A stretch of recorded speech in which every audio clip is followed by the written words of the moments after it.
अस्सलाम वालेकुम एवरीवन, मेरा नाम अब्दुल रहमान है। मैं एक न्यूरो साइंटिस्ट हूँ and today I am accompanied with a dear friend of mine doctor Jibril Durrani.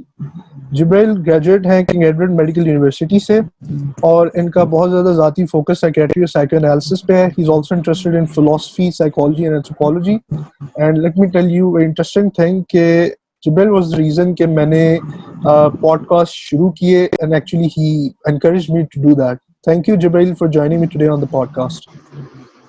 Thank you, Abdurrahman, for such a beautiful and introduction. And it's an honor to be on your podcast. Thank you. So, आज हमारा topic है psychological boundaries and toxic shame. हम बहुत ज़्यादा देखते हैं कि इससे रिलेटेड आम इंसानों को, हम सबको बहुत ज़्यादा मसाइल का सामना आता है। इवन हमारी जो सोशल लाइफ है, हम ज़्यादा उसमें देखते हैं कि हमें बहुत ज़्यादा परेशानियों का सामना करना पड़ता है। हमारे रिलेशनशिप्स, हमारे फैमिली के मामलात, उसमें भी हमें बहुत ज़्यादा इसमें मसाइल आते हैं। तो सबसे पहले हम जान लेते हैं कि बाउंड्रीज़ हम किन्हें कहते हैं। बेसिकली हम किसी भी चीज़ की हदूद को डिफ़ाइन करने के लिए या हम किसी भी चीज़ की लिमिटेशंस को सेट करने के लिए हम उनको लिमिटेशंस को हम बाउंड्रीज कहते हैं। इसी तरह साइकोलॉजिकल बाउंड्रीज या नफ्सियाती हदूद हमारे ज़ाती वक़ार को डिफ़ाइन करती हैं या लिमिट करती हैं। मिसाल के तौर पर जब हम किसी को कहते हैं कि he has crossed the boundary, तब हम ऐसी नफ्सियाती लिमिट्स की बात कर रहे होते हैं जो ऐसे बिहेवियर्स में फ़र्क करती हैं, जो कि डिफ्रेंशिएट करती हैं कि इमोशनली क्या हमें किसी की बात ने नुकसान पहुंचाया है कि नहीं पहुंचाया। बेसिकली हम कह सकते हैं कि either someone has stepped in at the level of personal dignity या नहीं। तो एक इंसान होने की हैसियत से हम सब का फर्ज है कि हम खुद को हर किस्म के इमोशनल हार्म से बचा कर रखें और अपनी सेल्फ इंटीग्रिटी और सेल्फ डिग्निटी कायम रखें। जिब्राइल, आप क्या कहेंगे इस बारे में? ये आपने बिल्कुल ठीक इसकी डेफिनेशन की है। मैं इसमें आपको एक एग्जांपल से इसको कोट करना चाहूँगा कि जितने भी मुल्क होते हैं या हमारे पास डिफरेंट सिटीज़ हैं, स्टेट्स हैं, उन सब ने अपनी टेरिटरीज मार्क की है। कोई मुल्क ऐसा नहीं होता जिसकी सरहदें ना हो और सरहदों के ऊपर एक उसकी आर्मी ना हो जो कि उसको प्रोटेक्ट कर रही हो। तो it's such a wide spread phenomena कि वो इंसान की सिर्फ नफ्सियात का हिस्सा नहीं है, बल्कि रोज़मर्रा की ज़िंदगी में भी मुशाहिदे के अंदर चीज़ नज़र आती है कि बाउंड्रीज की इंपॉर्टेंस कितनी ज़्यादा है। और ज़्यादा अगर हम बात करें लॉजिकल बाउंड्रीज की, तो सबसे पहले ये समझने की ज़रूरत है कि ये एक ऐसी चीज़ है, ये एक ऐसी लिमिट है जो हर इंसान अपने लिए खुद सेट करता है। या आप इस तरह कह सकते हैं कि कई दफ़ा हमारे लिए बाउंड्रीज कोई और सेट कर देता है, जिसकी वजह से हमें ज़िंदगी में काफ़ी मसले और मसाइल पैदा होते हैं। लेकिन अल्टीमेटली जो इसकी रिस्पॉन्सिबिलिटी है वो हर इंसान के अपने ऊपर आती है कि वो अपनी बाउंड्री को सेट करे। इसकी मिसाल हम इस तरह ले सकते हैं कि फॉर एग्जांपल हंसी मजाक है या ह्यूमर है। अब वो ह्यूमर कब ह्यूमर से निकल के या एक लाइट डिस्कशन से निकल के इंसल्ट तक आ जाएगा, ये आपकी बाउंड्रीज पर डिपेंड। बिल्कुल इसी तरह कोई आपसे फेवर ले रहा है या आपसे कोई मदद मांग रहा है, अब वो बंदा आपके लिए टॉक्सिक हो गया या आपको एक्सप्लॉइट करना शुरू हो गया या आपको मैनिपुलेट करना शुरू हो गया। तो इसका मतलब है कि कहीं ना कहीं आपकी अपनी पर्सनैलिटी के अंदर कोई डिफेक्ट है या आपने अपनी बाउंड्री सही सेट नहीं की, जिसकी वजह से जो है वो आपके लिए आपको इस तरह की चीज़ों का सामना करना पड़ा। इससे हमें पता लगता है कि जो साइकोलॉजिकल बाउंड्रीज हैं उनकी कितनी ज़्यादा इम्पोर्टेंस है। तो आपने बहुत अच्छी तरह बताया कि जिस तरह हर कंट्रीज़ की बाउंड्रीज होती हैं और उन बाउंड्रीज पे उनकी एक आर्मी होती है। तो बेसिकली हम इसी तरह, जिस आपने बहुत अच्छी तरह रिलेट किया, और इसी तरह हमारी जो साइकोलॉजिकल बाउंड्रीज हैं वो एक कंट्री की जो एक लिमिट्स होती हैं, उसी तरह हमारी साइकोलॉजिकल बाउंड्रीज है और उन पर जो आर्मी होती है, उसी तरह हमारे अंदर एक इनर गार्डियन होना चाहिए, एक इनर डिफेंडर होना चाहिए जो बेसिकली हमें इमोशनली उस चीज़ को प्रोटेक्ट कर सके। क्योंकि देखिए, हमारी ज़िंदगी का जो इन्हिसार है वो म्यूचुअल कोऑपरेशन पे है। ठीक है, हम we can not isolate ourselves, और basically I think the true essence of life is living within the society and with people. तो हम मुआशरे में रहते हुए हमें हर किस्म के लोगों का सामना करना पड़ता है, जैसे कि आपने बताया कि बहुत से मैनिपुलेटिव लोग भी होते हैं, हॉस्टाइल नेचर भी रखते हैं, और उसमें हमें बहुत ज़्यादा अलर्ट रहना चाहिए और हमें बहुत स्ट्रॉन्ग बाउंड्रीज़ या हेल्दी बाउंड्रीज़ वहाँ एस्टेब्लिश करनी पड़ती हैं। और बिल्कुल। और मुझे यहाँ पे लगता है एक या और बात, मैं आपको सॉरी इंटरप्ट कर रहा हूँ, यहाँ पे हुँ, एक और हुँ, बात समझने की ज़रूरत है कि यहाँ पे बैलेंस बहुत इम्पोर्टेंट है, कि आप बिल्कुल, बाउंड्री सेट करनी है, तो वो टू मच बाउंड्रीज अगर हो जाएँगी, तो फिर वो आपके अपने लिए भी सफोकेटिंग होगी और आपके जो इंटरपर्सनल रिलेशंस हैं, उनको भी अफ़ेक्ट करेगी। तो उसके बिल्कुल। अंदर एक हेल्दी बाउंड्रीज के अंदर एक ज़रूरी चीज़ है कि आपने एक बैलेंस वे में बाउंड्रीज क्रिएट करनी है। बिल्कुल, और मेरे ख़्याल से इसका अच्छा तरीका जानने का या समझने का ये होगा कि शायद हर इंसान की जो साइकोलॉजिकल बाउंड्रीज़ हैं, वो उसके सब्जेक्टिव लेवल पे डिपेंड करती हैं। मतलब ये एक सब्जेक्टिविटी का अमल है रादर देन कि हम इसको एक ऑब्जेक्टिव लेंस से देखें। कि हर इंसान की जो फ्रेजिलिटी है या उसकी सेंसिटिविटी है towards life, towards emotions, towards everything, वो बहुत डिफरेंट होती है। तो इसी तरह मतलब साइकोलॉजिकल बाउंड्रीज़ को बेसिकली हम तब ही समझ सकते हैं जब हम अपनी वल्नरेबिलिटीज़ को एक्सेप्ट करेंगे। यहाँ वल्नरेबिलिटीज़ से मुराद कमज़ोरियाँ बिल्कुल नहीं है, बल्कि हमारा फ्रेजाइल ह्यूमन नेचर है। जब हम अपनी वल्नरेबिलिटीज़ को पहचान सकेंगे या उन्हें एक्सेप्ट कर सकेंगे, तब ही हम कोई साइकोलॉजिकल बाउंड्रीज़ को बना सकते हैं। क्या कहेंगे जिब्रील आप इस बारे में? बिल्कुल ठीक बात की है। और सबसे ज़्यादा ज़रूरी बात ये है कि हमें ये समझना चाहिए कि कोई भी चीज़ जो होती है वो एक कॉन्टेक्स्ट के अंदर होती है। इसीलिए हम बिल्कुल, इसके ऊपर कोई ब्लाइंडली किसी रूल्स को या कोई टीचिंग्स को या कोई मोरल लेसन्स को एज़ इट इज़ इम्पोज़ नहीं कर सकते, कि या बिल्कुल। रेफरेंसेस को किसी फिक्स मिसकोट करके कॉन्टेक्स्ट में नहीं रख कि यार सकते। एग्ज़ैक्टली, और वो हुँ, कॉन्टेक्स्ट है वो हमेशा चेंज होता रहता है। तो ये हुँ, हुँ, इंसान की अपनी अवेयरनेस के लेवल में डिपेंड कर रहा है कि वो अपने एक्सपीरियंसेस से सीखे और नेक्स्ट टाइम हुँ, से हुँ। अपनी अवेयरनेस को इतना रखे कि उसको पता हो कि इस सिचुएशन के अंदर जो हेल्दी बाउंड्रीज हैं उनका मेयार क्या होगा। हुँ, हुँ। और मुझे लगता है कि ये जो हमारी बाउंड्रीज़ सेट करने का अमल शुरू होता है या इनका इन्हिसार हमारे चाइल्डहुड की ज़िंदगी पे या उसका जैसा हमारा तजुर्बा रहा है, उससे बहुत ज़्यादा जुड़ा होता है।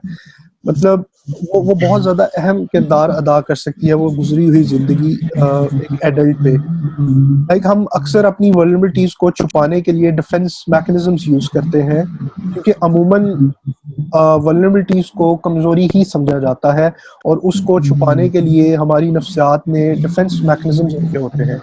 जैसे कि कोई भी शख्स हमें तकलीफ़ देता है, हमें हर्ट करता है, तो हम उसका इज़हार करना हमें या तो सिखाया नहीं जाता या तो बचपन में जब हम पे कोई तकलीफ़ आती है, हमें कोई तकलीफ़ देता है, क्योंकि ऑब्वियसली हमारी ईगो डेवलपमेंट उस वक़्त नहीं हुई होती, तो हम डिफरेंशिएट ही नहीं कर पाते कि क्या ये उस बंदे की केयर है, क्या इस बंदे का डोमिनेंट नेचर है, कि क्या ये बंदा वाक़ई हर्ट कर रहा है। तो हम बेसिकली हर चीज़ को अवॉइड करने के लिए, अपने इमोशंस को अवॉइड करने के लिए हम डिफेंस मैकेनिज़म्स यूज़ करते हैं।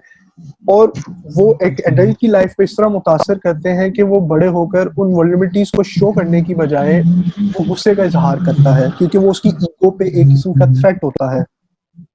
तो इसी तरह वो जब गुस्से का इज़हार करेगा, तो वो ऑब्वियसली वो प्रोजेक्ट करेगा किसी दूसरे शख्स पे।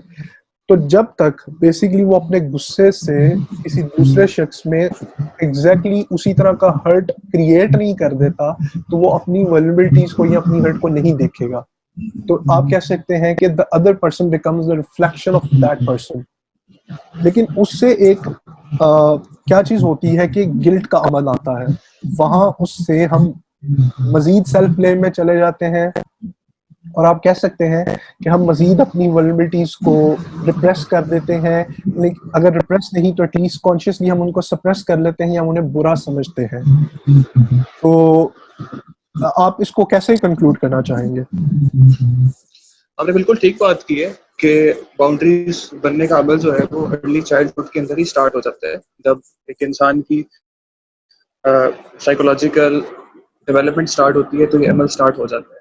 और हुँ, देखा ये गया है कि सबसे ज़्यादा जो इसकी एक मेन कॉज है बाउंड्रीज ना बनने की, वो जो हमें नज़र आती है वो ये है कि बच्चों के ऊपर जो अब्यूज़ किया जाता है। अब यहाँ पे ये समझना जरूरी है कि अब्यूज से क्या मुराद है। अब्यूज से मुराद सबसे टॉप के ऊपर तो सेक्सुअल अब्यूज है, जिससे हर बंदा वाकिफ है, उसके नेगेटिव इफेक्ट से भी हर बंदा वाकिफ है। लेकिन अब्यूज सिर्फ सेक्सुअल या फिजिकल अब्यूज तक महदूद नहीं रहता, ये साइकोलॉजिकल अब्यूज और इमोशनल अब्यूज तक, इवन के मैं यहाँ तक कहूँगा कि ये स्पिरिचुअल अब्यूज तक भी इसके अंदर शामिल है। वो आगे डिस्कशन में आएगा कि स्पिरिचुअल अब्यूज से क्या मुराद है।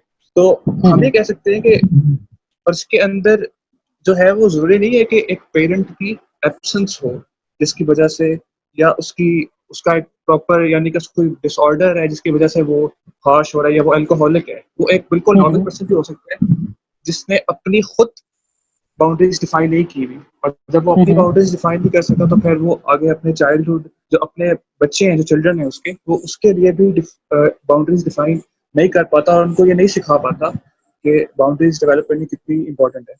अच्छा, इसके अंदर ये सिलसिला होता है कि बच्चों के अंदर जब बाउंड्रीज डेवलप नहीं होती तो वो इस तरह होता है कि अगर छोटी उम्र के अंदर उनके बच्चे उसको सजा देते हैं तो बच्चे को उस पर गुस्सा आता है। कई दफा बच्चों को बिला वजह डांट पड़ती है जिसपे बच्चों के अंदर एक गुस्सा जनरेट होता है। अब बच्चे गुस्सा एक्सप्रेस करना अफोर्ड नहीं कर सकते पेरेंट्स के आगे, क्योंकि वो उन पर डिपेंडेंट है अपनी नीड्स पूरी करने के लिए। तो क्या होता है कि वो गुस्सा जब आपके अपने अंदर रहता है तो वो गुस्सा बाहर के बजाय आपके अपने लिए, आपके अपने खिलाफ हो जाता है, और वही गुस्सा जो है फिर वो, और उसकी वजह से फिर आप जो है वो बाउंड्री सेट नहीं कर पाते, और कुछ इससे बाद आपको लगता है कि आप शायद डिजर्व ये करते हो कि आपके साथ इस तरह का सलूक किया जाए, आपकी बाउंड्रीज क्रॉस की जाए। और फिर विद टाइम एडल्टहुड में जाके ऐसे लोग जो होते हैं वो बड़े इजीली जो है वो मैनिपुलेट हो जाते हैं या टॉक्सिक रिलेशनशिप्स के अंदर आ जाते हैं, या उनको जो है वो अब्यूजर्स जो है वो उनको बहुत ज्यादा अब्यूज भी कर लेते हो। तो ये सारा जो एक अमल है ये आपके अर्ली चाइल्डहुड से ही स्टार्ट होता है। और मैं इसको एक एक्सटेंड करते हुए ये भी कहूँगा कि समटाइम्स ऐसे भी होता है कि जो बच्चे, जैसे कि आपने बताया कि जिनकी डेवलपमेंट ऐसे हुई होती है, वो अनकॉन्शियसली समहाउ खुद इनवाइट करते हैं अब्यूजर्स को। It would seem very hard saying that, but that's a fact कि वो लाशौरी में ऐसे लोगों को अपनी तरफ खींचते हैं जो बेसिकली उनको अब्यूज कर सकें। और इसकी वजह है क्योंकि वो, उन्हें लगता है कि वो यही डिजर्व करते हैं अपने लिए।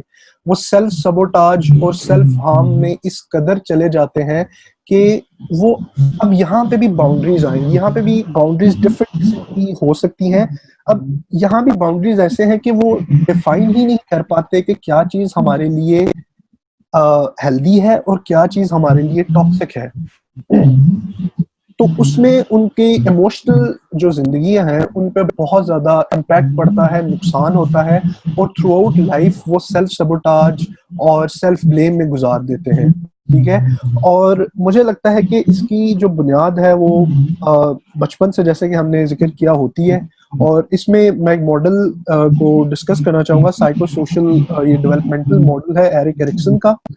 और इसमें कुछ खास स्टेप्स हैं जिनके थ्रू बेसिकली गुजरते हुए या तो बच्चा एक सेटिस्फैक्ट्री जो है हेल्दी नरिशमेंट पाता है, या तो उसके अंदर lack of self esteem, low self confidence और सेल्फ ऑटोनॉमी जैसी जो चीजें हैं वो बिल्कुल खत्म हो जाती हैं। या इवन जो ट्रस्ट वर्सेस मिसट्रस्ट का सबसे पहला प्रोसेस है जो कि बच्चे को अपनी जिंदगी के बहुत इनिशियल इयर्स में माँ बाप से चाहिए होता है। ठीक है। अगर उन्हें प्रॉपर कंसिस्टेंसी से केयर, ट्रस्ट और ये चीजें आती महसूस नहीं हो रही, तो वो अपनी जिंदगी में आगे अपने तमाम मामलात में ना तो किसी के साथ इंटरेक्ट कर पाएगा। क्यों? क्योंकि वो ट्रस्ट नहीं कर पाएगा, उसको पता नहीं होगा कि sense of belonging, sense of trust क्या होती है जिंदगी में। और इसका अगला प्रोसेस एक ये है कि सेल्फ ऑटोनॉमी वर्सेस शेम। जब माँ बाप बहुत ज्यादा बच्चे को डिपेंडेंट कर लेते हैं खुद अपने ऊपर, ठीक है, या सॉर्ट ऑफ पोजेशन रख लेते हैं, तो बच्चे की जो ग्रोथ है वो बहुत हद तक वो रुक जाती है। ठीक है। हो सकता है वो अपनी तरफ एक बहुत प्यार के अमल से ऐसा कर रहे हो, लेकिन एक हम अगर साइकोलॉजिकल पर्सपेक्टिव से देखें तो ये उसकी ग्रोथ को बहुत तरह से रोक देता है। क्या कहेंगे आप इस बारे में? आपने बिल्कुल ठीक कहा है। और मैं इसके अंदर ट्रांजैक्शनल एनालिसिस के मॉडल को भी अप्लाई करना चाहूँगा, जिसके हुँ, अंदर हुँ। अगर हम उसको आम अल्फाज में देखें तो एक इस तरह से अमल है कि जब बचपन के अंदर बच्चा अपने माँ-बाप से डाँट सुनता है या अब्यूज़ फ़ील करता है, अब्यूज़ एक्सपीरियंस करता है, तो हुँ, हुँ। वो जो एक आउटर वॉइस थी पेरेंट की, जो कि उसको हुँ, हुँ। तनकीद कर रही थी, हुँ, वही हुँ। वॉइस इंटरनलाइज़ हो जाती है। इंटरनलाइज़ बिल्कुल। का मतलब है कि वो आपकी एक स्टेट ऑफ बीइंग बन जाती है। यानी कि हुँ, पहले हुँ। वो एक इमोशन होता है कि आपको बुरा हुँ, हुँ। महसूस होता है, आपको गुस्सा आ रहा होता है, आपको शेम फ़ील हो रही होती है। लेकिन उसके बाद वो एक कैफ़ियत बन जाती है। उसके बाद आपके हर अमल के अंदर, आपके हर इमोशन के अंदर, आपकी हर स्टेट के अंदर वो जो वॉइस है जो पहले बाहर आ रही थी, वो अब आपके में अंदर आना शुरू हो जाती है, जो आपको कहती है कि you are not good enough and you hmm, hmm. Deserve it. Hmm, तो हुँ। यहाँ पे इसको हम कह सकते हैं कि ये जो पेरेंट था, पेरेंट ईगो हमारे अंदर इंटरनलाइज़ हो गई। हम कह हुँ, सकते हैं हुँ। कि इट्स क्रिटिकल पेरेंट ईगो। जैसे हम हुँ, हुँ। अक्सर, क्योंकि हम में से हर बंदा जो है वो किसी न किसी लेवल के ऊपर किसी न किसी अब्यूज़ से गुज़रा होता है। इसलिए हम सब इससे रिलेट कर सकेंगे कि हम जब हुँ, हुँ। भी कुछ गलती कर रहे होते हैं या हमसे कोई मिस्टेक हो जाती है, तो हुँ, हमारे हुँ। दिमाग के अंदर वॉइसेज़ आना शुरू हो जाती हैं, जो हमें हुँ, बताती हुँ। है कि हम जो है वो यही डिज़र्व करते हैं कि हमारे साथ यही होता रहे बुरा सलूक, और हम कुछ अच्छा डिज़र्व नहीं करते हुँ, और हम हुँ। बुरे हैं। हुँ, तो हुँ। अच्छा, इसकी वजह से जो क्रिटिकल पेरेंट ईगो होती है वो हुँ, जब हुँ। इंटरनलाइज़ हो जाती है, तो वो हुँ, हुँ। बच्चों के अंदर एक टेंडेंसी क्रिएट कर देती है। इसको हम कह सकते हैं साइकोलॉजिकल टर्म्स के अंदर कि वो एक मैसोकिस्टिक बिहेवियर अडॉप्ट कर लेते हैं। जैसा ठीक मैंने हो गया। एक्सप्लेन किया कि मैसोकिज़्म के अंदर जो है वो साइकोलॉजिकल मैसोकिज़्म के अंदर पर्सन जो है वो अनकॉन्शियसली इनवाइट कर रहा होता है अब्यूज़र्स को कि मुझे अब्यूज़ किया जाए, एग्ज़ैक्टली। बिकॉज़ आई डिज़र्व बिल्कुल। इट।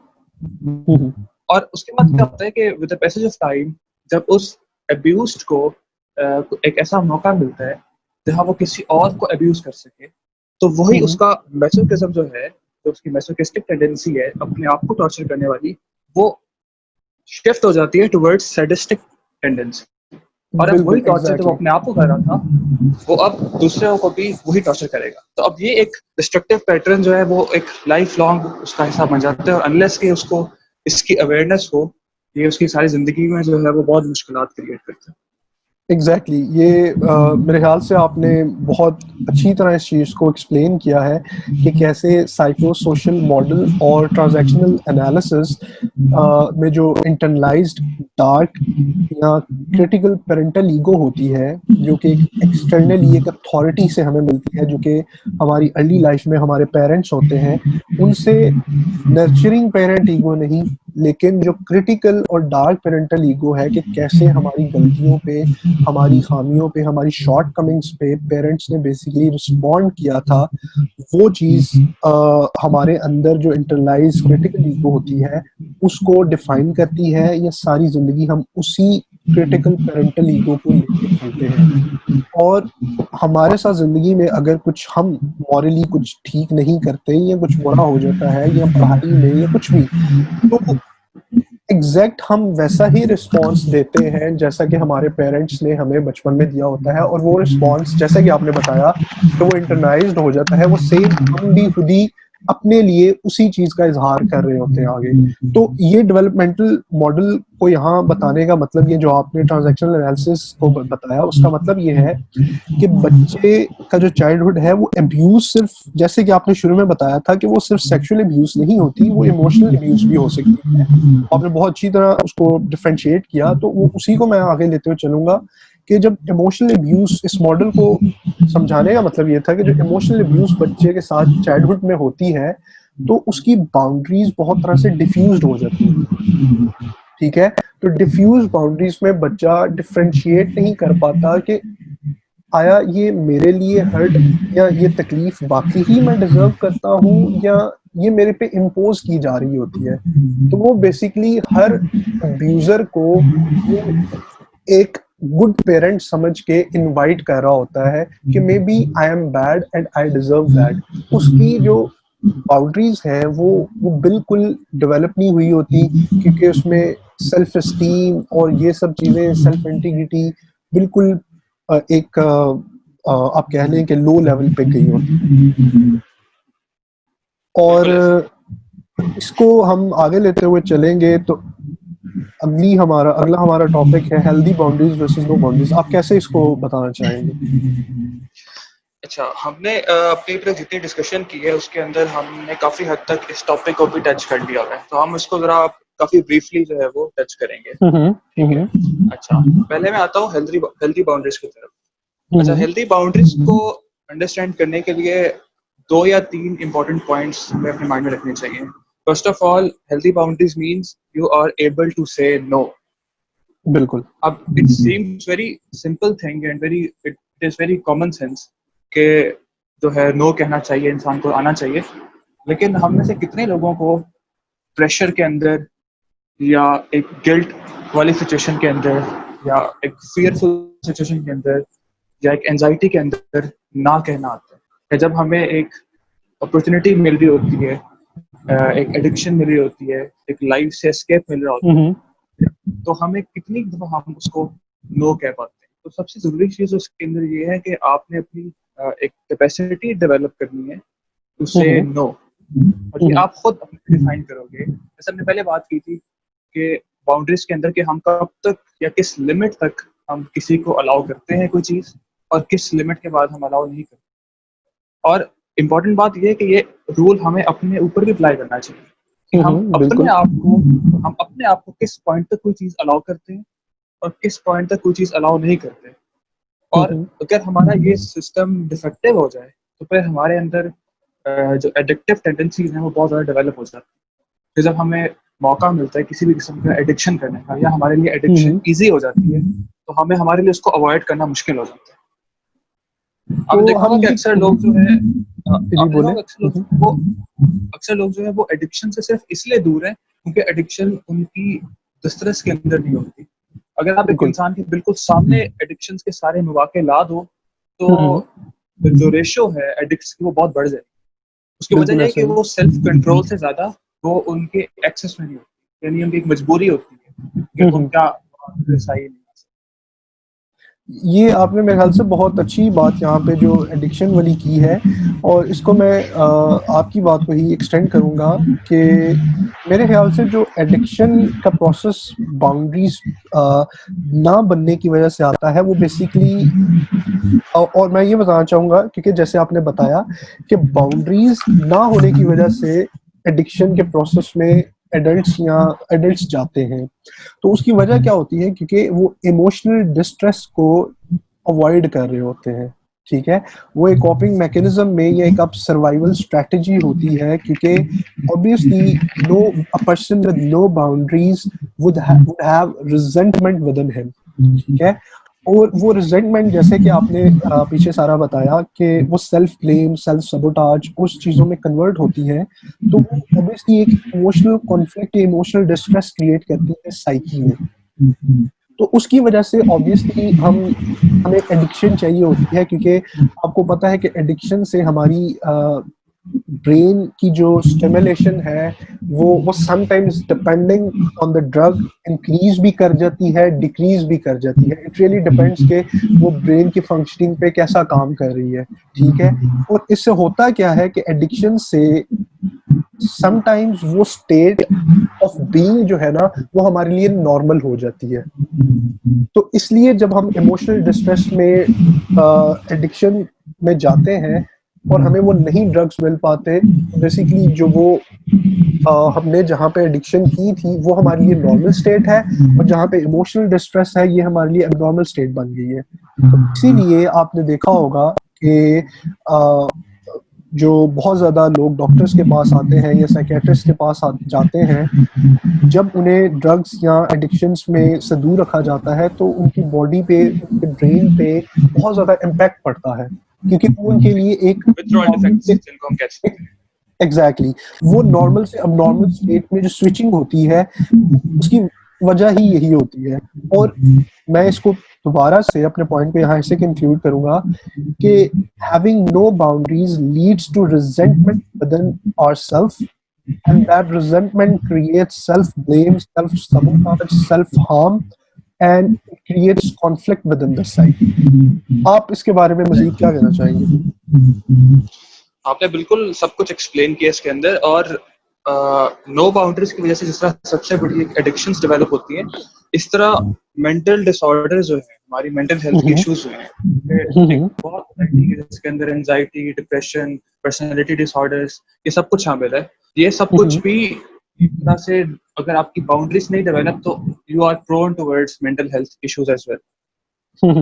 और इसके अलावा बाउंड्रीज ना बनने की एक वजह जो होती है वो डिसफंक्शनल फैमिलीज भी होती है।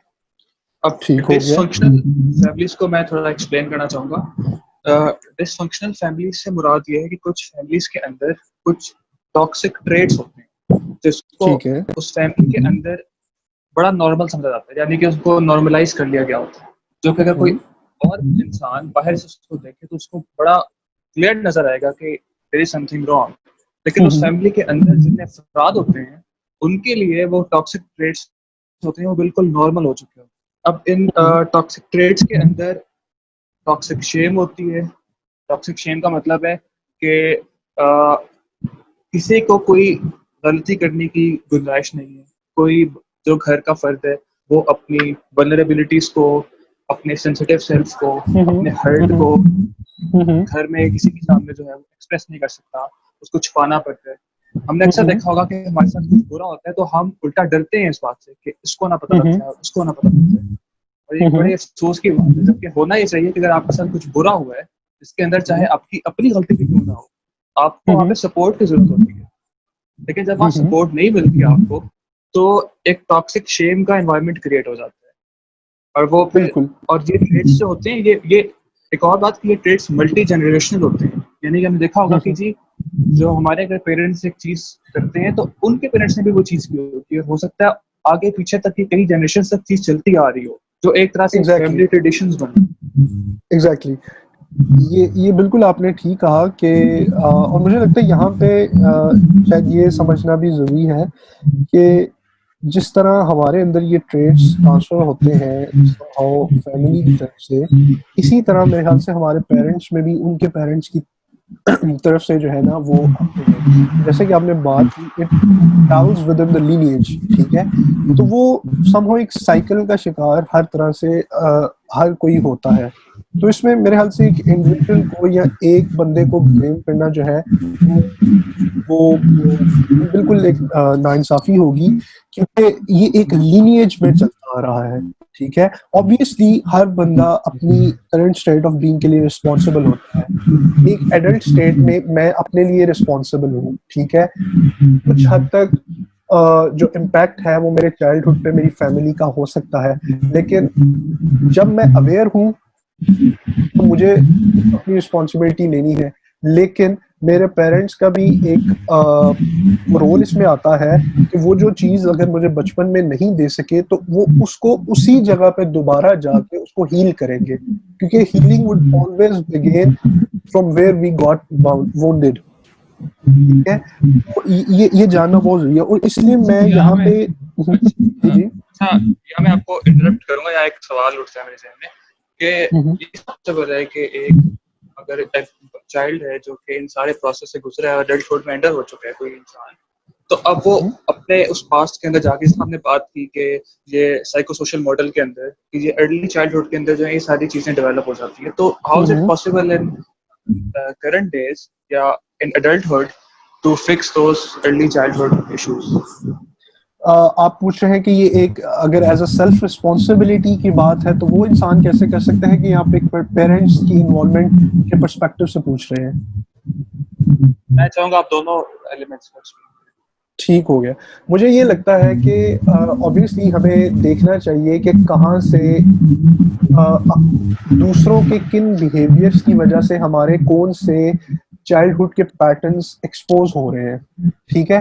हमें उन्हें एक्सपीरियंस करना चाहिए, क्योंकि अमूमन होता ये है कि हम उनको अवॉइड करते हैं। और इसका आपने खुद ही एक्सप्लेनेशन जैसे ऊपर दी कि, और मैंने भी बताया कि डिफेंस मैकेनिज्म हम सेट कर लेते हैं बचपन में, क्योंकि इमोशनल स्ट्रेस को हैंडल करना उस स्टेज में एक नामुमकिन सी चीज होती है, तो इसलिए हम डिफेंस मैकेनिज्म्स यूज करते हैं। और ऑब्वियसली जब हम एक एडल्टहुड की स्टेज पे पहुंचते हैं तो वो जो पैटर्न्स हमारे बचपन के एक्सपोज हो रहे होते हैं या किसी रवैये से जो कि हमारे वालिदैन के रवैये से बहुत मुशाबत रखता हो वो मिलता है, तो हम उस पैटर्न से ट्रिगर हो जाते हैं, हम बहुत ज़्यादा इमोशनली ट्रिगर होते हैं उन पैटर्न्स की वजह से। तो मेरे ख्याल से पहला स्टेप तो ये होगा जानना कि इसके किन बिहेवियर्स की वजह से हमारे कौन से पैटर्न्स ऊपर आ रहे हैं, ठीक है? तो फिर हम उनको वापस जाके चाइल्डहुड में देख सकते हैं कि क्या जब मैंने ये अमल किया था या मेरा ऐसा रवैया था तो मेरे माँ-बाप का सलूक मेरे साथ क्या था, ठीक है? मेरे ख्याल से what we can do, the first step is we can mourn for ourselves. Grief process बहुत ज़रूरी है कि हाँ, मेरे साथ ये हुआ था, येस आई सफर्ड दैट, और तब मैं इस पे जो ग्रीफ है वो नहीं कर सका, ठीक है? नाउ आई एम कॉन्शियस, तो मुझे करना है। देखिए, मॉर्निंग के बगैर या ग्रीफ के बगैर आप आगे नहीं बढ़ सकते। ये एक रिचुअल प्रोसेस है, और इवन एक जो साइकोथेरेपी एथिक्स है या ग्रीफ काउंसलिंग में ये एक पहला रूल है कि if someone has lost something या वुंडेड सेल्फ है उसकी, तो उसके लिए they set some kind of rituals where a person can experience the loss. देखिए, जैसे कोई दुनिया से जाता है हमारा बहुत करीब, तो हम बहुत ज़्यादा जो है ना अपने एक सैडनेस, अपनी ग्रीफ का इज़हार करते हैं। आप इमेजिन करें कि वो अगर प्रोसेस ना हो, इंसान के अंदर वो टेंडेंसीज़ ना हो इज़हार करने वाली, तो आप एज़ अ डॉक्टर आप इमेजिन कर सकते हैं कि वो हमारी मेंटल हेल्थ पे कितना ज़्यादा इम्पैक्ट रखते हैं, ठीक है? हम जानते हैं कि वो बहुत तरीके से हमें नुकसान पहुँचा सकता है, क्योंकि वो समहाउ लाइफ में एक फ्लैशबैक बनते हुए हमें ट्रिगर करते हैं। वो एक सॉर्ट ऑफ डिसोसिएशन कॉम्प्लेक्स बन जाता है, डबल कॉन्शियसनेस बन जाती है, स्प्लिट पर्सनैलिटी बन जाती है। क्योंकि हम उस वोंडेड चाइल्ड को या वोंडेड सेल्फ को ऊपर ही नहीं ला पाते। वो एक सेकंड, एक स्प्लिट पर्सनैलिटी, एक डबल कॉन्शियसनेस जो है ना, वो एक ऑल्टर ईगो की एक स्टेट में हम चले जाते हैं। तो मेरे ख्याल से, जैसे कि आपने पूछा था, मुझे लगता है कि पहला स्टेप ये बहुत ज़रूरी है, ग्रीफ प्रोसेस, कि आइडेंटिफाई हुआ है मेरे साथ ये हुआ था, हाँ, yes I went through it, I have suffered it, और मुझे मॉर्न करना है, उस पे मुझे ग्रीव करना है, yes, set that time. Sometimes वो टाइम लिमिट भी नहीं उसकी होती, can take a lot of time. तो जब हम प्रोसेस से गुजर लें, तो हमें खुद को वो केयर, खुद को वो कंपैशन देना चाहिए। क्या कहेंगे आप इस बारे में? आपने बहुत अच्छा एक्सप्लेन किया सारा प्रोसेस, और मुझे लगता है मेरे आपने कुछ छोड़ा नहीं है कि मैं इस पे कोई फर्दर कमेंट दे सकूं। तो नेक्स्ट स्लाइड पे चलते हैं। Thank you so much. Let's move to the next slide. Developing boundaries. ये मेरे ख्याल से बहुत इम्पोर्टेंट टॉपिक होगा, तो इसलिए मैं चाहूँगा कि आप इस पे पहले बताएं। ठीक है। अच्छा, सबसे पहले जो एक समझने वाली बात है वो ये है कि जो लैक ऑफ बाउंड्रीज होती है वो it is based on hatred, ठीक है? और ठीक है। Hatred is two way hatred, यानी कि इस तरह होता है कि जो अब्यूज्ड पर्सन होता है पहले उसके अपने अंदर एक सेल्फ हेट्रेड क्रिएट होता है, और फिर ठीक है। सेल्फ उसके अंदर एक जनरल हेट्रेड पैदा हो जाता है टुवर्ड्स एवरीवन।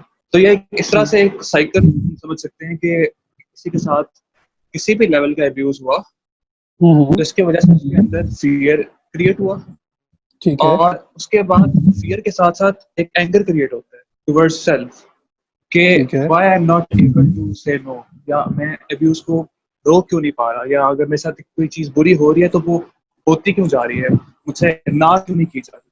तो वो एग्जैक्टली। एक फियर जो होता है वो एक सेल्फ एंगर के अंदर कन्वर्ट हो जाता है। अल्टीमेटली ये होता है कि चूंकि हमारे अपने अंदर वो टेंडेंसी डेवलप नहीं होती, तो हमें पे जो दूसरे लोग हैं, एक कोई भी बंदा है, वो हमें बुरा लगना शुरू हो जाता है, हमारे अंदर एक जनरल हेट्रेड क्रिएट हो जाता है। सबसे पहले जो समझने की जरूरत है वो ये है कि हमें अपने जो एक सेल्फ हेट है उसको ब्रेक करना होगा। ये पहला स्टेप है बाउंड्रीज क्रिएट करने के लिए। और इसके बाद जो सेकंड स्टेप आता है वो ये आता है कि हमारे अंदर हमें अपने अंदर एक एक्सेप्टेंस डेवलप करने की जरूरत है। यानी कि अगर हमारे साथ कुछ बुरा हुआ है, जैसा आपने बात की कि अगर कोई बुरी चीज हैपन होती है या कोई अफसोसनाक वाकया होता है या हमारा कोई करीब जो है वो करीबी जो है वो दुनिया से रुखसत हो जाता है, तो हमें वो ग्रीफ बहुत इंपॉर्टेंट है, जिस तरह आपने मेंशन किया कि हमें वो उस ग्रीफ प्रोसेस से गुजरना बड़ा जरूरी है हमारे लिए। तो हम कई दफा ये करते हैं कि हम अपने अपने साथ किसी भी जाति को जो है उसको उसका इजहार ना दूसरों के सामने कर पाते हैं और ना अपने सामने कर पाते हैं। बिल्कुल, बिल्कुल। और उसका इजहार फिर हमारे जो अनकॉन्शियस है उसके थ्रू होता है। बिल्कुल। हमें फ्लैशबैक्स आते हैं, हमें नेगेटिव हुँ, थॉट्स आते हैं, हम अचानक बैठे होते हैं और हम अचानक डिसोसिएट कर जाते हैं सिचुएशन से, या हमें हुँ, अक्सर ड्रीम्स के थ्रू वो चीज़ नज़र आती है, ड्रीम्स में एग्ज़ैक्टली, नाइटमेयर आते हैं। तो बिल्कुल। अगर आप उसी चीज़ को, उसी हर्ट को, उसी ग्रीफ को अगर आप कॉन्शियसली या अपनी विल के साथ उसको एक्सप्रेस हुँ, नहीं हुँ, करते, एक्सेप्ट नहीं करते, तो फिर वो अनकॉन्शियसली जो है वो एक्सप्रेस होगा। तो इसके अंदर सबसे पहली बात जो है वो आपने सेल्फ हेट्रेड को खत्म करना है और उसके हुँ, हुँ, बाद आपने एक्सेप्टेंस डेवलप करनी है। हुँ, हुँ, अच्छा, तीसरा इंपॉर्टेंट पॉइंट ये है कि आपने लोगों के साथ कनेक्ट करना है। अब हुँ, इस तरह हुँ, के लोगों के अंदर टेंडेंसी होती है कि वो अपने आप को आइसोलेट कर लेते हैं, बिल्कुल। फिजिकली, साइकोलॉजिकली भी, सोशली भी, इवन सेक्सुअली, हर लेवल के ऊपर वो एक इनहिबिटेड मोड के अंदर चले जाते हैं। ठीक है। अब ये यहाँ पे एक आयरनी वाली बात है, एक पैराडॉक्स की बात है। एक तरफ तो वो अब्यूजर्स को वेलकम कर रहे हैं कि हुँ, कोई भी हुँ, इंसान उनका इस्तेहसाल कर लेता है बड़े आराम से, और दूसरी तरफ वो किसी को अलाउ भी नहीं कर रहे। तो ये एक तरह से जो है वो डबल स्वॉर्ड है, आपको जो दोनों तरफ से एक स्वॉर्ड आपको, आपके अपने भी ये बुरी है, तो आपको खुद ही हर्ट करती है। तो यहाँ ये पे मुझे हुँ, हुँ, जी, जी, बोलें। हाँ, बोले आप क्या कहना चाह रहे हैं? मुझे लगता है कि ये आपने बहुत अच्छा पॉइंट रेज़ किया है कि एक तरफ तो वो ऑब्वियसली अब्यूज़र्स को इनवाइट भी कर रहे होते हैं क्योंकि वो अनकॉन्शियसली होता है, ठीक है? और एक तरफ एग्जैक्टली। वो जो कि आपने उसका बिल्कुल कॉन्ट्ररी अमल बताया कि वो भी हो रहा होता है। तो ये डबल सॉर्ड ये एग्ज़ैक्टली ये जानना बहुत ज़रूरी है कि ये दोनों प्रोसेस साइमल्टेनियसली हो रहे होते हैं, ठीक है? और बिल्कुल ऑपोज़िट डायरेक्शन, ठीक है? और मुझे लगता है कि इसको समझना बहुत ज़रूरी है और ये आपने बहुत अच्छा पॉइंट रेज़ किया है। और सेकंडली मैं ये बताना चाहूँगा जो आपने सबसे पहला पॉइंट रेज़ किया था कि जो फ़ियर क्रिएट होता है, मुझे लगता है कि वो जो हमारे सुनने वाले हैं उनको बहुत ज़्यादा इस पे फ़ोकस रखना चाहिए और ये बहुत अच्छी बात है, even that's a learning experience for me कि जो फ़ियर हमारी साइकी में या हमारे इमोशंस में एक एज़ अ इमोशन आता है हमारी साइकी में फ़ियर, वो बेसिकली एक थ्रेट होता है हमारी ईगो को, ठीक है? हमें उसको एक्सपीरियंस करना है।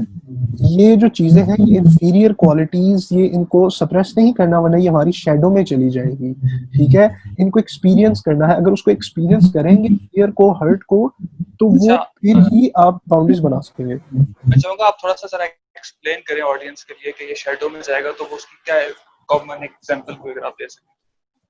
देखिए शैडो सबसे पहले तो मैं बताना चाहूँगा कि शैडो इंडियन साइकोलॉजी में हम ऐसी चीज़ को कहते हैं जो कि किसी भी मॉरल एक परसेप्शन की वजह से या उसमें एक मोरालिटी का फैक्टर आने की वजह से या हमारे चाइल्डहुड में या हमारे एडल्टहुड में किसी भी मोरालिटी के जो एस्पेक्ट्स हैं उनको एक स्टैंडर्ड रखते हुए कुछ एस्पेक्ट्स जिनको हम रिप्रेस कर देते हैं या समटाइम्स सप्रेस भी कर देते हैं, ठीक है? समटाइम्स हमें शेम किया जाता है हमारी कुछ हेल्दी स्किल्स के लिए, जिस तरह कोई हमारी क्रिएटिव स्किल्स हो सकती हैं, लेट्स से कि कोई बच्चा है वो छोटी एज में गाना शुरू करता है लेकिन उसको आप अक्सर देखते हैं कि वो बहुत ज़्यादा उसको डीमोटिवेट किया जाता है, उसे कहा जाता है कि ये तो एक बदसूरत सी इसकी आवाज़ है या इस तरह है, या कोई बंदा क्रिएटिविटी में स्केचिंग शुरू करता है, ड्राइंग, पेंटिंग, तो पता है बच्चे जो हैं वो शुरू में ऑब्वियसली एट अर्ली स्टेज वो मतलब जब ग्रो कर रहे होते हैं स्कूल में तो वो एक नॉर्मल सी ड्राइंग से शुरू करते हैं ऑब्वियसली, तो वहां से जब अगर उन्हें डिमोटिवेट किया जाता है तो वो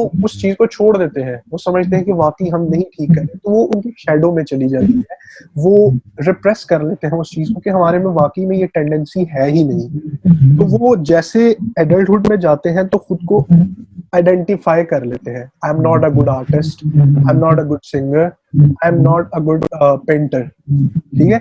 क्यों? क्योंकि चाइल्डहुड के बाद बेसिकली उन्होंने उस चीज को एक्सपीरियंस ही नहीं किया होता, उनकी वो स्किल्स अंडर डेवलप्ड होती हैं और उसकी मैनिफेस्टेशन कैसे होती है कि आप इस तरह कह सकते हैं कि लेट्स से कि कोई और इंसान बहुत अच्छा पेंटर है, बहुत अच्छा स्केचर है, तो आप उसको देख के समटाइम्स ऐसा हो सकता है कि आप खुश नहीं होंगे, आप कहेंगे यार ये क्या फजूल काम कर रहा है, ठीक है? तो बेसिकली आप अपनी ज़ात के अंदर वो चीज़ को दबा रहे होते हैं कि आपने बेसिकली अपनी उस टेंडेंसी को निग्लेक्ट कर दिया हुआ है, वो अंडर डेवलप्ड है, आपने उसको जाना नहीं है, और ऑब्वियसली आप दूसरों में भी उसी चीज को हेट कर रहे होते हैं।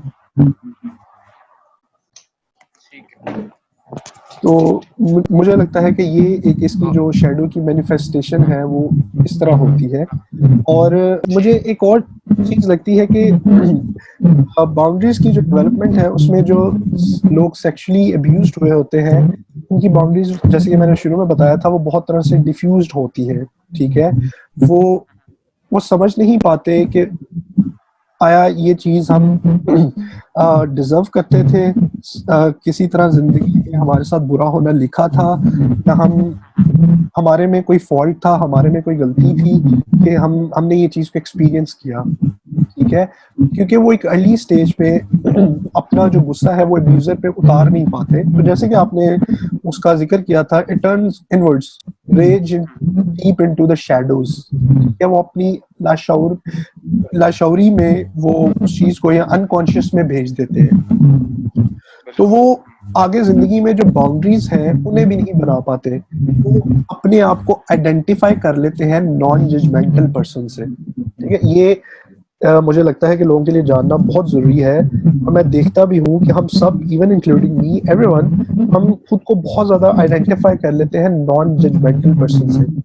अब इसका इम्पैक्ट क्या होता है? इसका इम्पैक्ट ये होता है, लेट्स से कि मुझे कोई, मेरे से कोई बात कर रहा है, मुझसे बात कोई मुझे कोई बता रहा है, उससे मेरा पर्सोना ऐसा है, मेरा जो फेस का मास्क है वो ऐसा है, ज़ाहरी अपरेंटली जो उसके चीज मेरी जाहिर हो रही है पर्सोना वो ऐसा है कि ये तो नॉन जजमेंटल पर्सन है। ठीक है, और मैंने भी यही क्रिएट किया हुआ है, तो मैंने आइडेंटिफाई कर लिया उसे। तो उससे क्या होगा कि वो मुझसे कुछ चीजें ऐसी शेयर करेगा जो मेरी जात को तकलीफ देंगी। ठीक है, लेकिन मैं क्योंकि आइडेंटिफाई मैंने किया हुआ है तो मैं नॉन जजमेंटल पर्सन हूँ, तो मैं इजहार ही नहीं कर पाऊंगा उसके सामने, मेरी बाउंड्रीज यहाँ पे कोई नहीं होगी। ठीक है, तो मुझे लगता है कि we should grow at a point beyond, या हमारी ट्रांसेंडेंस बाउंड्रीज की बियॉन्ड जो है ना नॉन जजमेंटल बिहेवियर होनी चाहिए। If it hurts, it hurts, it's a kind of energy, there is no अच्छा, मॉरल परसेप्शन हियर। और यहाँ पे ये आपने मुझे इसमें से पॉइंट मिला है कि बाउंड्रीज कई दफा हम इल्यूजनरी बाउंड्रीज क्रिएट कर लेते हैं कि हमने अपने माइंड के अंदर समझा होता है कि हमने बाउंड्रीज क्रिएट की हुई, जबकि एक्चुअल में ऐसा कुछ नहीं होता। एक्चुअल में हम एक डीप स्टेट ऑफ डिनाइल के अंदर होते हैं, तो हमें उससे भी निकलना बड़ा जरूरी है। ये मेरे ख्याल से आपने बड़ा अच्छा पॉइंट बताया है कि मुझे लगता है कि ये आधे से ज्यादा लोगों के अनकॉन्शियस माइंड में ही ये चीजें होंगी, लेकिन आपने अच्छा किया है कि उनके वो कॉन्शियसली इस चीज को एक्नॉलेज कर सकते हैं कि इलीगली बाउंड्रीज, मैं कहूँगा ये तब होती हैं जब इंसान सोचता है बाउंड्रीज बनाने के लिए लेकिन वो एक्चुअली कर नहीं पाता। ठीक है, और उसमें भी मैं यही कहूँगा कि वो आइडेंटिफाई कर लेता है खुद को एज अ नाइस पर्सन। ठीक है, कि हम ये समझते हैं कि डेवलपिंग बाउंड्रीज या सेइंग नो या सेइंग टू समवन के यार तुमने मुझे यहाँ पे हर्ट किया है, मुझे तकलीफ दी है, तो इट्स बीइंग रूड।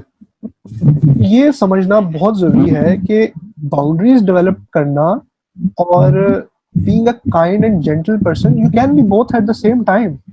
ठीक है, आप ये जरूरी नहीं है कि अगर आप बाउंड्रीज डेवलप कर रहे हैं, आप किसी को बता रहे हैं कि यार तुमने यहाँ पे हर्ट किया है, प्लीज आप यहाँ पे you need to I mean follow some ethics, या आपको थोड़ा यहाँ पे देखना चाहिए।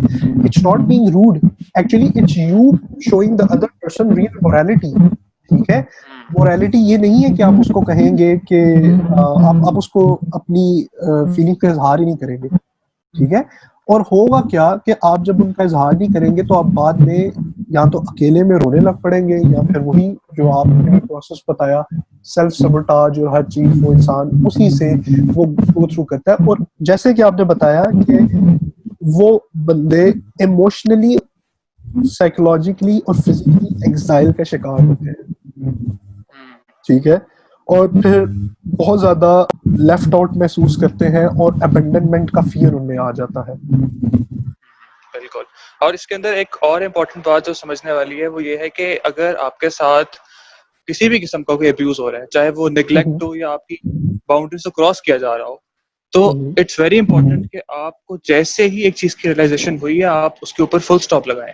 बट अक्सर देखने में ये बिल्कुल। आता है कि हम किसी ना किसी को अलाउ कर देते हैं फॉर द फर्स्ट टाइम कि वो चीज़ करे, हम उसको सेकंड टाइम के लिए भी अलाउ करते हैं, और वो एक इंसान जो हमारे साथ एक चीज़ गलत कर रहा है, जो हमें तकलीफ दे रहा है, वो फिर अपने उस अमल में रुकता नहीं है, वो फिर उस अमल में चलता ही जाता है आगे। तो ये बहुत ज़रूरी है कि जैसे आपको एहसास हो कि कोई आपके साथ गलत कर रहा है या आपकी हुँ, बाउंड्रीज़ को इन्वेड कर रहा है, तो आप उसे एक उसको एक शट अप कॉल कह सकते हैं या फुल स्टॉप कह बिल्कुल। सकते हैं, डिपेंडिंग ऑन द सिचुएशन कि आप उसको फोर्सफुली रिएक्ट कर रहे हैं उसके सिचुएशन के आगे, या आप उसको तहम्मुल के साथ करें, लेकिन ये बड़ा ज़रूरी है कि उस वक़्त अपनी आवाज़ बुलंद की जाए। मुझे लगता है ये आपने बड़ा अच्छा पॉइंट रेज़ किया है और इसी की ही ज़रूरत है। ये एक पहला स्टेप होता है बाउंड्रीज़ डेवलप करने के लिए और ऑब्वियसली जैसे कि आपने कहा कि हमें वहाँ पे या तो बड़ी शाइस्तगी के साथ या शट अप कॉल जैसे भी है, एक मेटाफोरिकली हम बात कर रहे हैं। बेसिकली मतलब ये है कि हमें वहाँ पे अगले बंदे को रोकना है और आप ही की बात को मैं इस तरह एक्सटेंड करूँगा कि बेसिकली ये फ़ीड करना होता है अगले की स्ट्रेंथ को। जितना आप या आप कह सकते हैं कि जो आपकी टॉलरेंस है और अगले बंदे की जो इसकी स्ट्रेंथ है उसकी they are very much directly proportional. Abusing power है। हाँ जी, इसको आप कह बिल्कुल सकते हैं कि ठीक। They are very much directly proportional.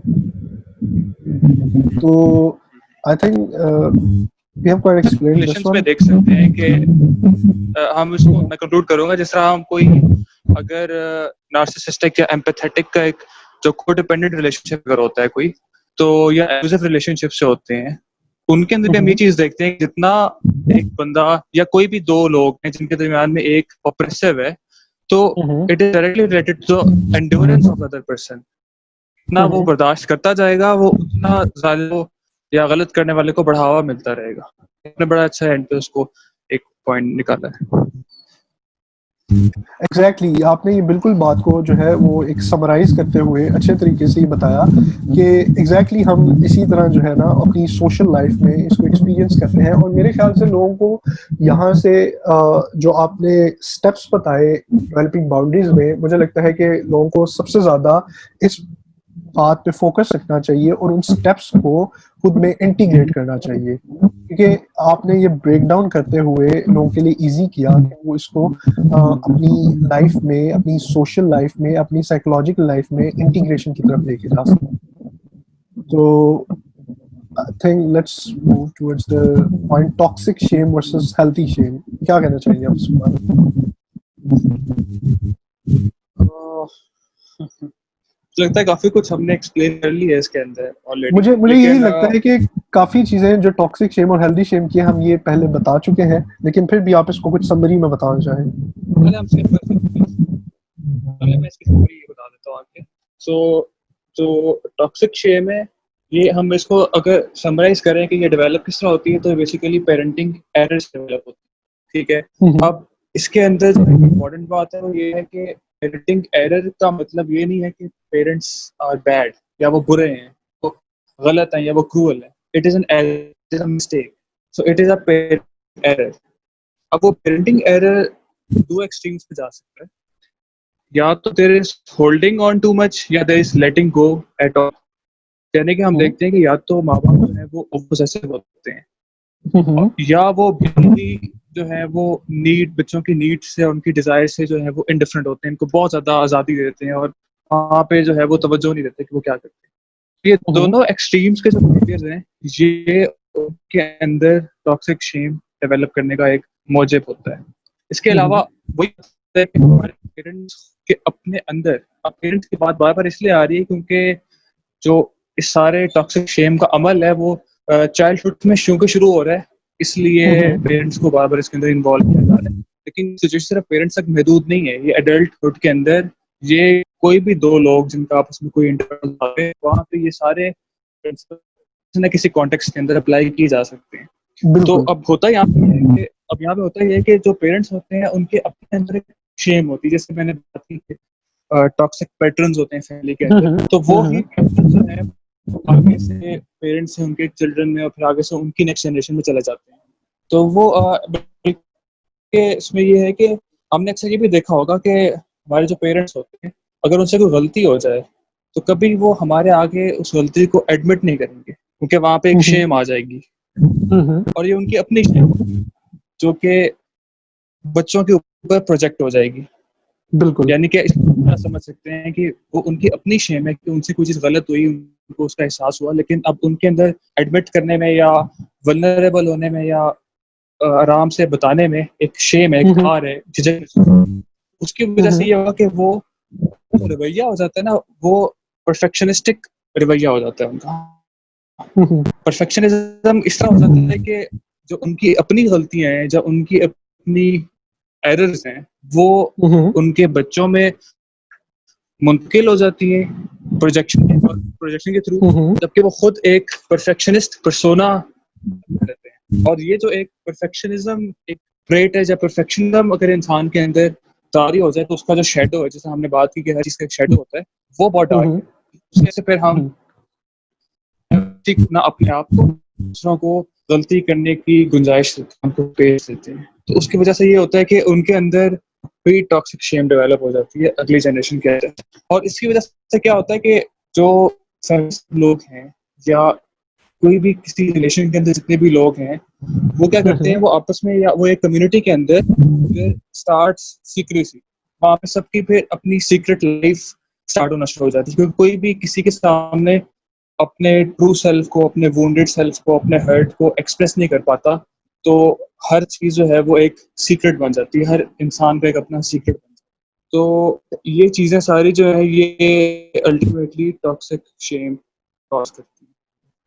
ये मेरे ख्याल से आपने बहुत अच्छी एक्सप्लेनेशन की है, और जिस तरह कि आपने बताया कि पेरेंट्स से अगर कोई चीज़ गलत हो जाती है या कुछ बच्चे के साथ ज़्यादती वो किसी तरीके से कर देते हैं, तो इवन ये तो एक मेरे ख्याल से बहुत एक हम नेक्स्ट लेवल की बात करेंगे, लेकिन लेट्स से कि if parents are suffering through something या वो एक किसी ग्रीफ प्रोसेस से गुजर रहे हैं, तो मुझे लगता है कि अगर वो बच्चे के सामने अपने उस रवैये को शो नहीं कर रहे, मैं नहीं कह रहा कि बच्चे के साथ वो डिस्कस करें, लेकिन बच्चे के साथ जब अपने ग्रीफ प्रोसेस को उसको दिखा नहीं रहे होते, तो बेसिकली बच्चा जब खुद उस चीज से सफर करता है तो बच्चे को महसूस होता है कि ये तो मेरे लिए बहुत नई चीज है, क्या मेरे में कोई फॉल्ट है या मेरे में कोई मसला है कि मैं इस से सफरिंग से गुजर रहा हूँ, क्योंकि मैंने तो बड़े होते हुए अपने माँ बाप को नहीं देखा इस ग्रीफ प्रोसेस से गुजरते हुए।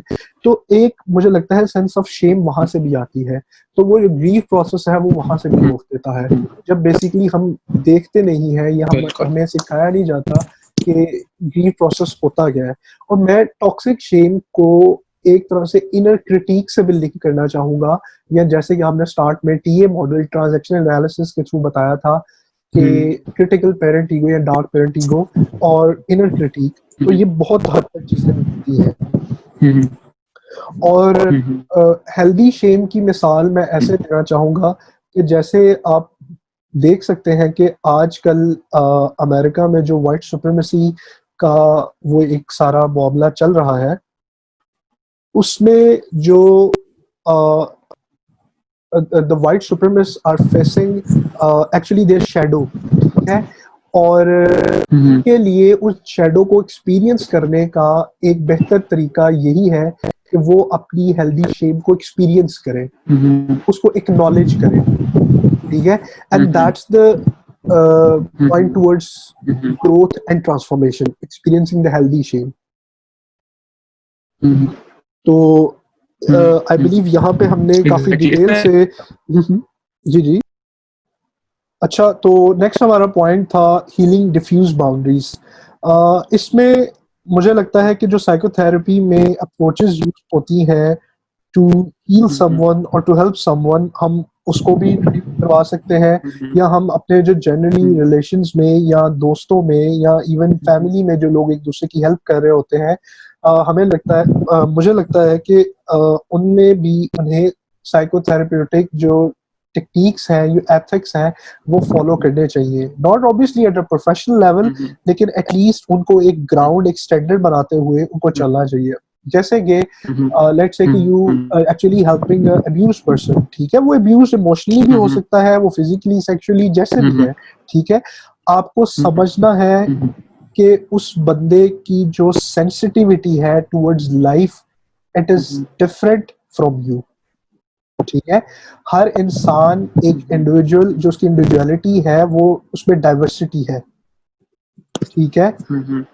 और वो डाइवर्सिटी वो हर इंसान की डिफरेंट होती है, वो ऑब्वियसली क्योंकि वो एक डाइवर्स नेचर रखता है, ठीक है? तो मुझे लगता है कि हमें अपनी किसी तरीके से काउंटर ट्रांसफेरेंस नहीं करनी चाहिए।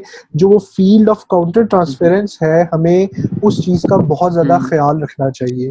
वो एक फील्ड होती है, एक स्पेस होती है, हमें वहाँ पे जाने से बहुत ज़्यादा कॉन्शियस रहना चाहिए।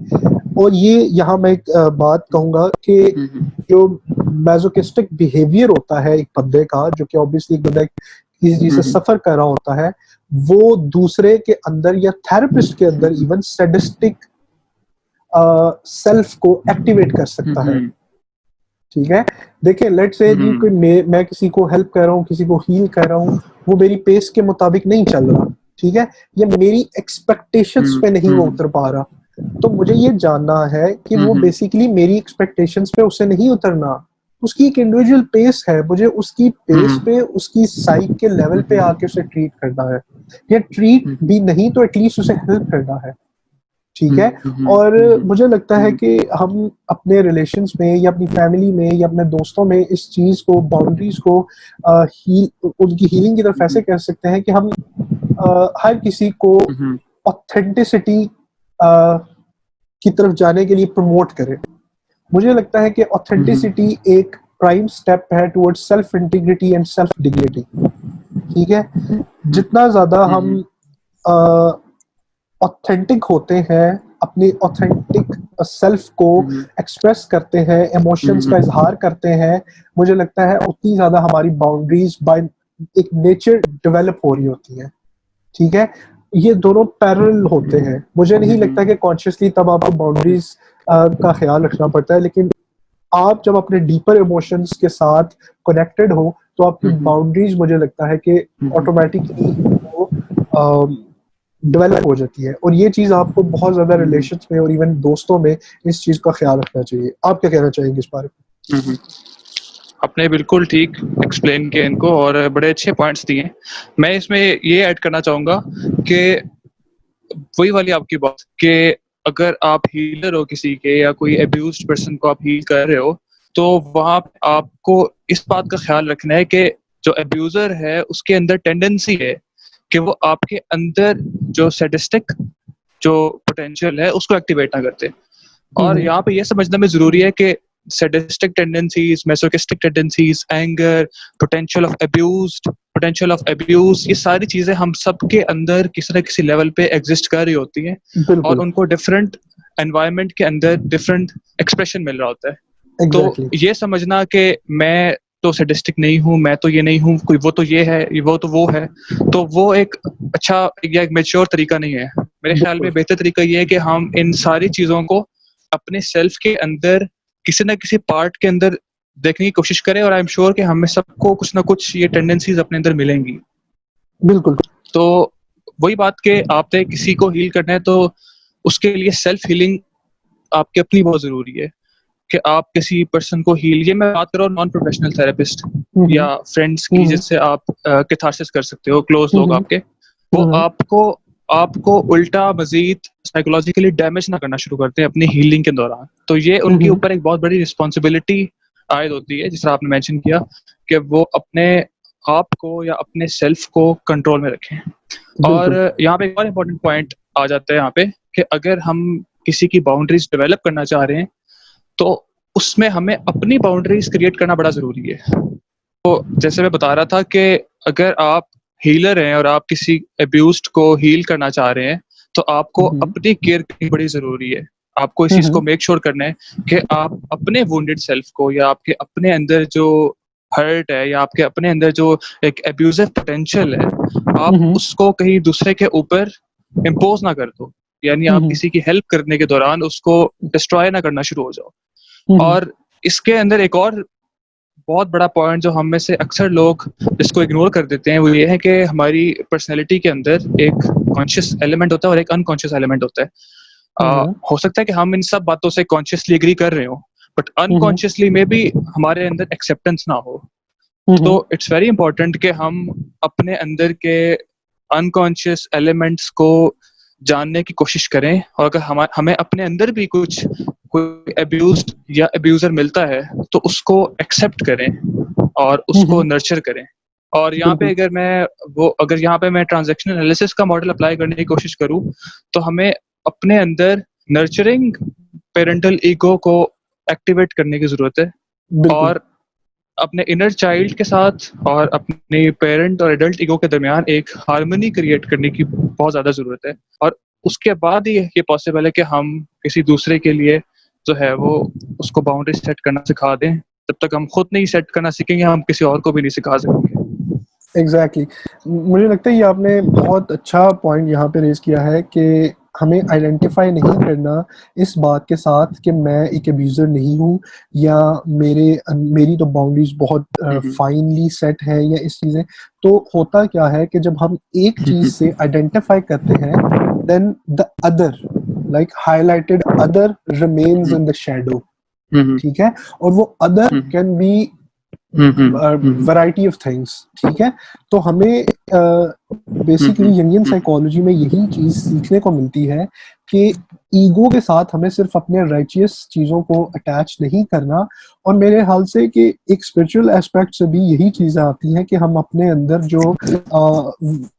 जो एक खामियां हैं या हमारे अंदर जो शॉर्ट कमिंग्स हैं, हम सबसे पहले हम उनको खुद में भी देखें। तो जब हम उनको खुद में देखेंगे तो और कंपैशन रखेंगे उनको देखने में, ग्राउंड्स में कंपैशन होगा, तो दूसरे में जब हम उस चीज को एटलीस्ट सुधारने की कोशिश करेंगे तो हमारा जो रवैया है वो जज्बाती या एग्रेसिव नहीं होगा। तो इसलिए आपने जैसे कि कहा कि the journey always starts within, and I would say Robert Frost said that the only way out is through, and I totally agree with that कि there is no way out or something like that. The only way out is through. आपको underworld में या unconscious में या अपनी suffering को acknowledge करना है, अपने गिल्ट को, अपनी जो भी आपके अब्यूज हैं, आपकी suffering है, हर तरह से उनको एक्नॉलेज करना है और उनको लेके एज अ अपने वोंड को स्पिरिचुअल डिग्निटी के साथ लेके आगे चलना है आपने। ठीक है, carrying your wounds with spiritual dignity ahead in life। तो मुझे लगता है कि ये बहुत ज़रूरी चीज़ है, इसके इससे हमारे अंदर एम्पैथी आती है, हमारे एक अंदर दूसरों के लिए केयर भी बहुत ज़्यादा आती है, क्योंकि बेसिकली हम अपने डीपर इमोशन से कनेक्टेड होते हैं और हमारी अपनी बाउंड्रीज सेट होती है, and that way we also respect the boundaries of other people. तो मुझे ये लगता बिल्कुल है। ऐसे ही। तो आप इस पे कंक्लूड करते हुए या समरी के तौर पे कुछ कहना चाहेंगे? मैं ये कहना चाहूँगा कि इस पॉडकास्ट के अंदर जो हमने एक पॉजिटिव काम किया है वो ये किया कि हमने वर्ड अब्यूज और पेरेंट्स और टॉक्सिक और इन सब वर्ड्स को हमने एक तरह से नॉर्मलाइज किया है, ताकि जो सुनने वाले लोग हैं वो इसके लिए एक्सेप्टेंस पैदा करे कि अगर वो रिलेट कर पा रहे हैं किसी न किसी अब्यूज के साथ, तो उनके अंदर शेम डेवलप ना हो, उनको एक सेंस ऑफ बिलोंगिंग मिले, उनको लगे कि लोग इसके ऊपर बात करते हैं और इसके ऊपर बात कर सकते हैं, और it's okay to be human, it's okay to have suffered, और किसी भी टॉपिक के ऊपर, किसी भी चीज के ऊपर, किसी भी सफरिंग के ऊपर बात की जा सकती है। तो मुझे लगता है कि ये हम इस सिलसिले में भी एक कोशिश थी है। मुझे लगता है आपने बहुत अच्छे अल्फाज यहाँ पे इस्तेमाल किए हैं कि सेंस ऑफ बिलोंगिंग होती है। इसको मैं एक्सटेंड ऐसे करूंगा कि ये ऐसा है कि आप एक हीलिंग कम्युनिटी बनाते हैं, लोगों को एक you put them under umbrella of collective healing. ठीक है, वो एक मुश्तरका आप कह लें कि छत मिल जाता है उन्हें अपने ग्रीफ और अपनी सफरिंग को एक्सप्रेस करने के लिए। तो ये आपने बहुत अच्छी तरह इसको कंक्लूड किया है। और I would really like to thank you for joining me today on the podcast. It was really nice learning from you and also joining you today here. It was an honor. Thank you. Thank you so much, Jibril. Have a good day. Thank you.